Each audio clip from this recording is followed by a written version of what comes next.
السلام عليكم ورحمة الله وبركاته. اللهم صل وسلم وبارك على سيدنا محمد وعلى آله وصحبه وسلم. فيديو جديد بقى كده، روتين النهاردة في الغرفة بتاعتي كده. يعني بصوا، هنشقلبها وهنرتبها ونخليها مع بعض فلة كده مفلفلة. بس قبل ما ندخل في الفيديو التفاصيل ونشوف هنعمل ايه مع بعض النهاردة، يا ريت تحطوا لايك للفيديو لو عجبكم وتشتركوا في قناتي لو لسه ما اشتركتوش. وطبعا حابه ارحب بكل الناس اللي انضمت معايا جديده، بقول لكم اهلا وسهلا، نورتوني وشرفتوا قناتي المتواضعه جدا. وما تنسوش اللايك يا حلوين، عشان طبعا اللايك هو اللي بيرفع الفيديو ويخلي ناس تانية تشوفه. هنعمل ايه بقى مع بعض النهارده؟ تعالوا كده بس كده اوريكم. شفتوا الدولاب عامل ازاي؟ على فكره ده مش طبيعته، لا لا لا لا.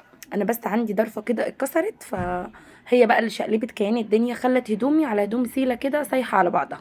لان الاوضه دي فيها هدومي وهدوم جوزي وسيله بس هي اللي معانا، لكن هنا وياسين طبعا هدومهم في الاوضه بتاعتهم. لما سيله كده ان شاء الله تشد حيلها شويه وتروح معاهم في الاوضه بتاعتهم ان شاء الله، هنودي هدومها كمان هنشيلها من هنا يعني. بصوا، انا كنت جايه يعني انا عندي الرف اللي فوق خالص ده هو اللي فيه الملايات والفوط.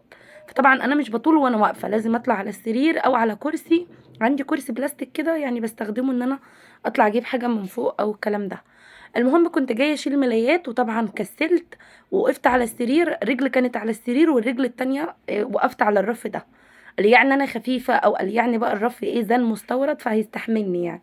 طبعا الرف جه نصين وانا وقعت وقعه كده مفتريه الحمد لله.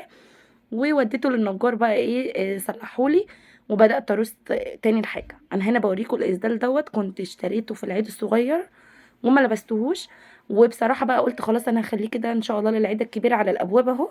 فخليه بقى مش مشكله يعني لسه الاعياد جايه كتير، وربنا يجعل ايامنا كلها عيد وفرح وسعاده يا رب. انا بقى قلت ايه، هتشطر كده وانزل الضرفه كلها وارتبها تاني من جديد. مع اني ما بحبش تطبيق الهدوم ابدا، بقولها لكم مرارا وتكرارا وللمره المليون. انا بكره اطبق الهدوم جدا. يعني انا اعمل 100 شغلانه بس ما اطبقش هدوم. ولكن انا مجبره، يعني الوضع لا ما يستحملش اكتر من كده.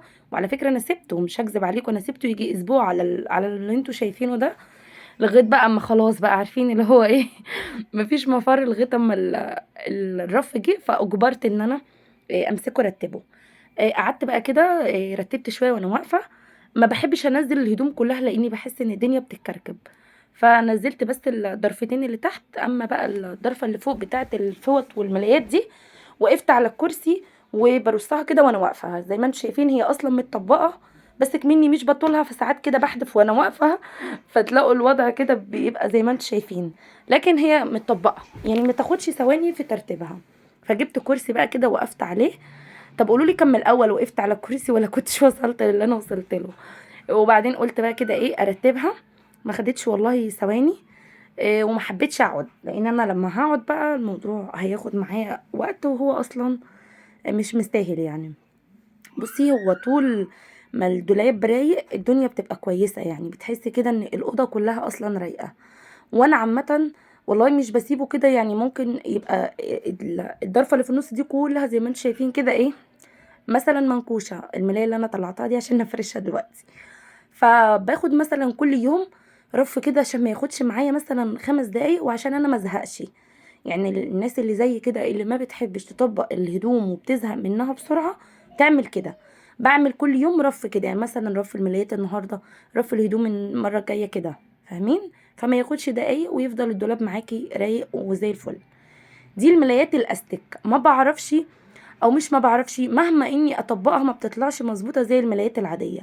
فانا بقى بلفها كده وبروح جايبه الكيس مخده واروح حطاها كده، فبتطلع منسقه وشكلها حلو زي ما انتم شايفين كده. بصوا، هو ما خدش معايا وقت ورتبته. عقبال ان شاء الله ما هجيب منظمات للدولاب كده عشان تفصل الدنيا شويه عن بعضيها، يعني الداخلي عن الخارجي عن مش عارفه ايه، فاهمني؟ انا شفتها في العتبه وسعرها كمان حلو قوي.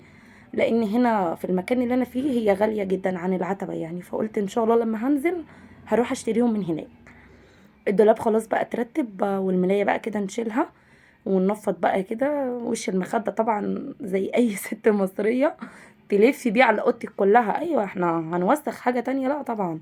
بالوش كده بنفض السرير والحيطه والشباك، بنفض كل حاجه. يعني ممكن يكون في حاجات مش واضحه معاكم، او ما اتصورتش، ولكن انا بنفض كل حاجه بالوش بتاع المخده. جبت بقى الملايه دي. انا ان شاء الله اصلا عايزه اعمل ملايات للاوضه تكون مثلا بامبه، كشمير، فرمادي، حاجات كده تليق على اللون الرمادي اللي انا عاملاه، لاني الملايات دي اصلا كلها بتاعت جوازي. يعني عارفين الملايه دي بتاعت جوازي، بقالها هوت يعني بتاع 12 سنه هوت، فطبعا ده انجاز يعني. فانا عايزه اجيب ملايات بقى من اللي هي المودرن اللي طالعه جديده دي، الاشكال التحفه دي. ولكن هو انا رحت في مره للامانه ولقيتها غاليه، يعني ما كنتش عارفه ان هي بكده. يعني الملايه مثلا ممكن تخش لها في 280 او 300 جنيه، دي الملايه الاستك يعني اللي هي تاخد قماش مش كتير.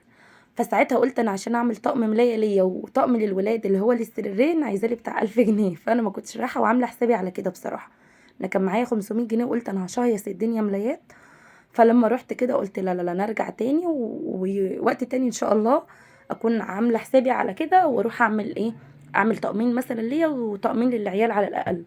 لان انا ما عنديش ملايات حلوه كده شكلها حلو، وبصراحه الملايه على السرير بتشقلب الدنيا كده، بتخلي المنظر مختلف، بالذات الملايات الجديده.